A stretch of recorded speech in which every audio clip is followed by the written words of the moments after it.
ការការពារឥឡូវនេះយើងបានមកដល់ចំណុចការការពារតើអ្វីជាវិធីសាស្ត្រដ៏ល្អបំផុតដើម្បីការពារជំងឺរបេងវិធីសាស្ត្រដែលមានប្រសិទ្ធភាពបំផុតក្នុងការការពារជំងឺរបេងគឺការផ្ដល់ថ្នាំបង្ការឬវ៉ាក់សាំងវ៉ាក់សាំងនេះគឺមានឈ្មោះថា BCG ដែលត្រូវបានផ្ដល់ទៅដល់ទារកវ៉ាក់សាំង BCG នេះការពារប្រឆាំងនឹងទម្រង់ជំងឺរបេងធ្ងន់ធ្ងរដូចជារបេងសួតរបេងស្រោមខួរនិងប្រភេទរបេងផ្សេងទៀតដែលកើតលើកុមារ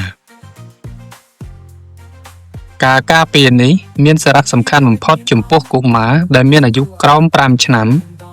ដើម្បីជៀសផុតពីជំងឺរបេងដែលពិបាកព្យាបាលនិងគ្រោះថ្នាក់សូមចងចាំថា